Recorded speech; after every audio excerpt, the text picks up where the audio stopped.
இருந்தாங்கன்னா இந்த ஒரு பர்மிட்ன்றது எங்களுக்கு கன்ஃபார்ம் கிடைக்கும், அதனால தான் நான் உங்களை தேடி வந்திருக்கேன் அப்படின்னு சொல்லும்போது அந்த ஒரு கில்டு மாஸ்டர் ஜின்னுக்கு ஒரு ஆஃபர் பண்றான். மோஸ்டா ஒரு எஸ் ரேங்க் ஹண்டர் வந்து ஸ்ட்ரைக் ஸ்குவாட்ல ஜாயின் பண்ணும்போது அந்த ஒரு டஞ்சன்ல வந்து என்ன கிடைக்குதோ அதுல 10% வந்து அவங்களுக்கு தந்துருவோம், பட் உங்களுக்கு நான் வந்து 20% தரேன் அப்படின்னு சொல்லி கில்டு மாஸ்டர் அவனை பார்த்து சொல்லும்போது ஜின்னு சொல்றான் அதெல்லாம் ஒண்ணு வேணாம், 50-50 இது உங்களுக்கு ஓகே அப்படின்னு சொல்லி கேட்கும்போது கில்டு மாஸ்டர் சொல்றான் என்ன சொல்ல வரீங்க அப்படின்னு சொல்லி கேட்கும்போது ஜின்னு உடனே சொல்றான் நான் உங்க கூட டீம் அப் பண்றதுனால நான் ஒரு இண்டிவிஜுவல்லாம் கிடையாது, நானே இப்ப எனக்குன்னு தனியா ஓனா ஒரு கில்டு ஸ்டார்ட் பண்ணலாம்னு இருக்கேன், அந்த கில்டுக்கான பேர் வந்து ஆஜின் அப்படின்னு சொல்லும்போது இங்க கில்டு மாஸ்டர் ஜின்னுவை பார்த்து சொல்றான் 40-60 இது உங்களுக்கு ஓகேவா அப்படின்னு சொல்லி கேட்கும்போது ஜின்னு வந்து நான் நெகோஷியேட் பண்ணலாம் விரும்பல, அதாவது பேரம் பேசலாம் நான் விரும்பல, 50-50 இருந்தா சொல்லுங்க நான் வரேன் அப்படின்னு சொல்லும்போது இங்க கில்டு மாஸ்டரும் பாத்தீங்கன்னா வேற வழியே இல்லாம ஓகேன்னு சொல்றான். சொல்லிட்டு எங்களோட டீம் வந்து இன்னைக்கு பூசானுக்கு வந்து கிளம்புறாங்க, நீங்க எங்க கூட ஜாயின் பண்ணிக்க வேண்டியதானே அப்படின்னு சொல்லி கேட்கும்போது இல்ல எனக்கு இன்னைக்கு நைட் ஒரு சின்ன வேலை இருக்குது, அதை முடிச்சு நான் ஸ்ட்ரெயிட்டா காலையில அங்க வந்துடுறேன் அப்படின்னு சொல்லும்போது ஜின்னுவோட காலு கீழே ஒரு ஷேடோ நவுற மாதிரி இருக்கு, அங்க ஆப்போசிட்ல இருந்த ஒருத்தன் பார்த்துட்டு இவரோட ஷேடோ வந்து மூவ் ஆனதை நான் பார்த்தேன் அப்படின்னு சொல்லும்போது கில்டு மாஸ்டர் அவனை பார்த்து சொல்றாங்க நீ என்ன குடிச்சிருக்க அப்படின்னு சொல்லி கேட்கும்போது ஜின்னுக்கு ஒரு ஃபோன் வருது, எனக்கு ஒரு கால் வருது நான் பேசிக்கிறேன் அப்படின்னு சொல்லிட்டு அந்த கால் அட்டன் பண்ணிட்டு அப்படியே வெளியே போறான். ஹலோ யார் பேசுறது அப்படின்னு சொல்லி கேட்கும்போது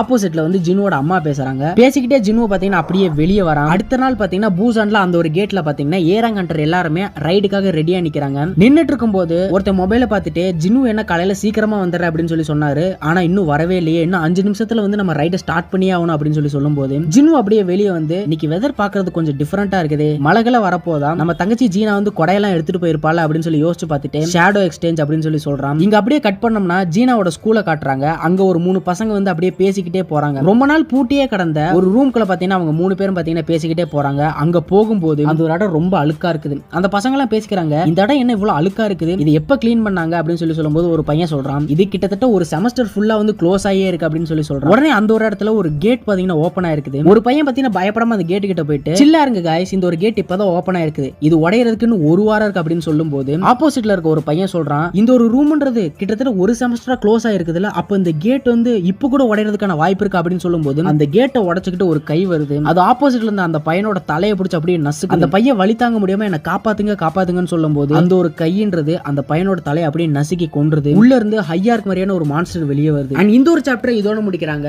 மீதி இருக்கக்கூடிய அந்த ரூம்ல இருந்த பசங்களை அந்த ஹையார்க் போட்டு தள்ளுனதுக்கு அப்புறம் நமக்கு ஒரு குரல் கேக்குது, ஒரு சில விஷயங்களை அது நம்ம கிட்ட சொல்லுது. ஒரு சில உயிரினங்கள் பிறக்கும் போதே பிரெடிட்டரா இருக்கும், அப்படி அதுக்கு இன்டெலிஜென்ஸ் ரொம்பவே கம்மியா இருந்தாலும் ஹியூமன்ஸை சர்பாஸ் பண்ற அளவுக்கு அதுக்கு பவர் இருக்கு, எபிலிட்டி இருக்கு. அதால ஹியூமன்ஸ் எங்க இருக்காங்க என்ன பண்ணிருக்காங்க அப்படின்னு சொல்லி ட்ராக் பண்ண முடியும். ஏன்னா ஹியூமன்ஸ் தான் அதோட பிரே. இந்த பிரெடேட்டர்ஸ்லாம் அதோட பிரேவான ஹியூமன்ஸோட சதையையும் ரத்தத்தையும் ஸ்மெல் பண்ணி பாக்குறதுக்கு அப்படியே எக்ஸைட் ஆகும். அதுங்களுக்கு மனுஷங்களை பார்த்தோன்னே அதை போட்டு தொழணும் அப்படின்னு சொல்லக்கூடிய ஒரு இன்ஸ்டிங்க்ட் வந்துடும். இது டஞ்சன் பிரேக் ஆகி கிட்டத்தட்ட ரொம்ப நாளா அந்த இருட்டான ரூம்ல அதோட இன்ஸ்டிங்க்ட் எல்லாம் அடக்கி வச்சுட்டு அவங்களோட மிஷினுக்காக அமைதியா